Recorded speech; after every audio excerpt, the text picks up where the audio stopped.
মমতা বন্দ্যোপাধ্যায়ের মুখ্যমন্ত্রী পদ থেকে ইস্তফা না দেওয়া প্রসঙ্গে কটাক্ষ বিজেপি সাংসদ সৌমিত্র খাঁ।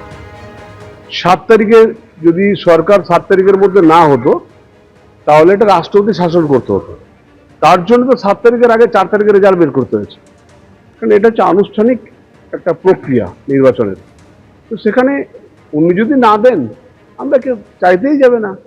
উনি আমাদের কাছে সিনিয়র একজন ব্যক্তি, মহিলা মুখ্যমন্ত্রী, আমাদের শ্রমিকরা বলেছেন সম্মান জানাতে শুধু একটা কথাই বলবো, দিদি উনি বিশেষ করে ভাইপোকে বলবো চেয়ার ছাড়তে সত্যি খুব কষ্ট হয়। Chief minister of West Bengal একটা চেয়ার ওখানে লেখা থাকবে, আর নিচে একটা ছোট করে এক্স লেখা থাকবে। চেয়ারটা আমরা পাঠিয়ে দেবো, আর জীবনকাল যাতে চেয়ারটা থাকে সেই ব্যবস্থাটা আমরা করবো। বিজেপির কাছে হেরেও ইস্তফায় নারাজ মমতা বন্দ্যোপাধ্যায়। গণতন্ত্রের রীতিনীতিও মানবেন না মমতা বন্দ্যোপাধ্যায়। আমরা জিতেছি, হারিনি, কেন পদত্যাগ করতে যাব? বিপুল ভোটে হেরেও মুখ্যমন্ত্রিত্ব ছাড়তে নারাজ মমতা বন্দ্যোপাধ্যায়।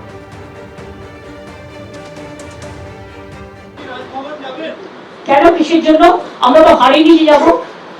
হারলে আমি যদি শপথ দিতে যেতাম তাহলে আমি রেজিগনেশনটা করতাম। এখন তো কোয়েশ্চেন ডাজন্ট অ্যারাইজ। জোর করে দখল করে যদি কেউ মনে করে যে আমি কি রেজিগনেশন দিতে হবে, no, not that. Now also I want to say that we didn't lose the election. It is their forceful attempt to defeat us. Officially they may, through election commission, can defeat us. But morally I am telling you that we won the election. বিপুল ভোটে হেরেও মুখ্যমন্ত্রিত্ব ছাড়তে নারাজ মমতা বন্দ্যোপাধ্যায়। এ নিয়ে সিইওর কি বক্তব্য শুনুন। না না, সেটা কোনো বাধা নেই। আমাদের কনস্টিটিউশন সুপ্রিম আছে, এটা ইসিআই কোনো কাজ নেই, যেটা আছে সিও কোনো কাজ নেই।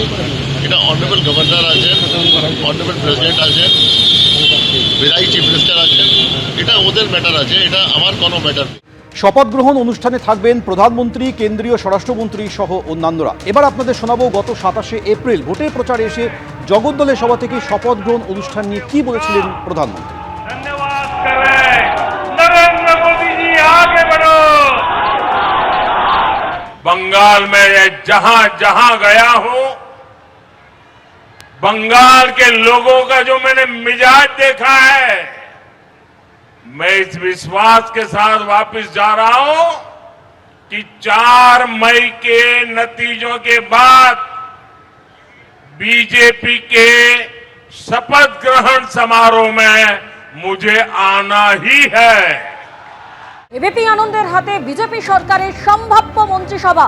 সরাসরি এই মুহূর্তে নিউজ রুমে আমাদের প্রতিনিধি দীপক ঘোষ আমাদের সঙ্গে রয়েছেন। দীপক, তোমার থেকে যেটা জানতে চাইবো, এই সম্ভাব্য মন্ত্রিসভায় কার কার নাম রয়েছে? দেখো, 9 তারিখ যখন শপথ নেবেন মুখ্যমন্ত্রী হিসেবে, যখন শপথ গ্রহণ পাঠ করবেন, যিনি পরিষদীয় দলের নেতা হবেন তাকে পাঠ করানো হবে, মুখ্যমন্ত্রী হিসেবে শপথ বাক্য পাঠ করানো হবে, এবং সেই সঙ্গে তার মন্ত্রিসভার কয়েকজন সদস্যকেও একই সঙ্গে শপথ বাক্য পাঠ করানো হবে।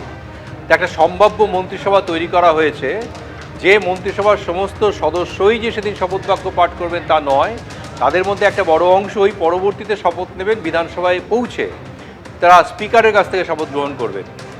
আরও একটি বিষয় হলো যে তালিকাটা এখন তৈরি করা হয়েছে সেটাকে বলা হচ্ছে সম্ভাব্য তালিকা। বিজেপি নেতৃত্বের সূত্রে যে পাওয়া খবর, তাদের সম্ভাব্য তালিকা বলা হচ্ছে, এবং বলা হচ্ছে তারা দুটো বিষয়কে নজরে রাখছেন। একটা হচ্ছে গোটা পশ্চিমবঙ্গের মানুষের যাতে প্রতিনিধিত্ব থাকে মন্ত্রিসভাতে, এক। দ্বিতীয়ত বিভিন্ন জনগোষ্ঠীর যাতে প্রতিনিধিত্ব থাকে সেটা নিশ্চিত করতে চাইছেন তারা।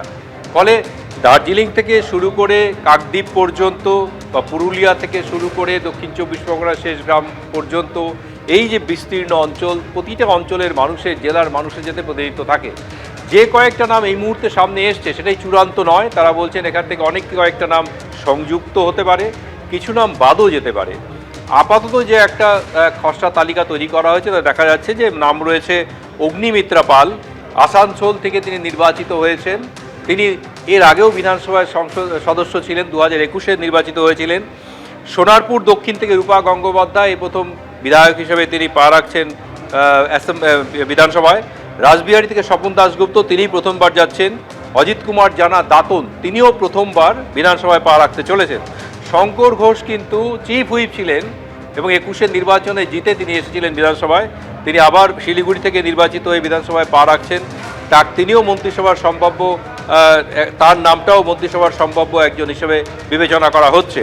বিধাননগর থেকে নির্বাচিত হয়েছেন শারদত্ত মুখোপাধ্যায়, বেহালা পশ্চিম থেকে ইন্দ্রলীল খাঁ, তিনিও সম্ভাব্যের তালিকায় রয়েছেন। খড়গপুর সদর থেকে নির্বাচিত দিলীপ ঘোষ, যিনি 2016-তে নির্বাচিত হয়েছেন। 2016-তে মাত্র 3 জন বিধায়ক নির্বাচিত হয়েছিলেন বিজেপির, সেই 3 জনের মধ্যে একজন হচ্ছেন দিলীপ ঘোষ। পরবর্তীতে তিনি সাংসদ হন, আবার সাংসদ পদে লড়াই করেন, হেরে যান। এবার আবার তার পুরনো এলাকা খড়গপুর থেকে নির্বাচিত হয়ে তিনি বিধানসভায় আসছেন। উত্তরপাড়া থেকে দীপাঞ্জন চক্রবর্তী, যিনি প্রাক্তন সেনা অফিসার, তার নাম সম্ভাব্যের তালিকায় রয়েছে। হবিবপুরের জোয়েল মুর্মু, দার্জিলিং থেকে নির্বাচিত বিজেপির নমন রায় এবং ফালাকাটা থেকে নির্বাচিত দীপক বর্মন কিন্তু 21-এও নির্বাচিত হয়েছিলেন। চাকদা থেকে বঙ্কিম ঘোষ, যিনি 21-এও নির্বাচিত হয়েছিলেন। সজল ঘোষ বরানগর প্রথমবার পা রাখছেন। রুদ্রনীল ঘোষ শিবপুর, তিনিও প্রথমবার পা রাখছেন। সুব্রত ঠাকুর, তিনিও প্রথমবার পা রাখছেন বিধানসভায়। কোচবিহার দক্ষিণে যতীন্দ্রনাথ বসু, তিনি 2021-এ নির্বাচিত হয়েছিলেন। এবং সিউড়ি থেকে জগন্নাথ চট্টোপাধ্যায়, তিনিও প্রথমবার পা রাখছেন বিধানসভায়। এছাড়া আরও একটি গুরুত্বপূর্ণ পদ হচ্ছে মুখ্যমন্ত্রীর পাশাপাশি আরেকটা গুরুত্বপূর্ণ পদ হচ্ছে স্পিকার কে হতে পারে সেই জল্পনায় যে প্রথম নামটা উঠে আসছে তিনি হচ্ছেন তাপস রায়। তার কারণ বিজেপি বিধায়কদের মধ্যে যারা নির্বাচিত হয়েছেন তাদের মধ্যে সবচেয়ে বর্ষীয়ান বিধায়ক হচ্ছেন তাপস রায়, সুতরাং তার নামটাও আলোচনায় রয়েছে। একবারে দীপক, তুমি যে কথা বলছিলে যে সম্ভাব্য মন্ত্রিসভার তালিকা এটা, এর সঙ্গে আরো অনেক নাম যুক্ত হতে পারে। আপাতত তোমায় ধন্যবাদ। এবিপি আনন্দ, এগিয়ে থাকে, এগিয়ে রাখে।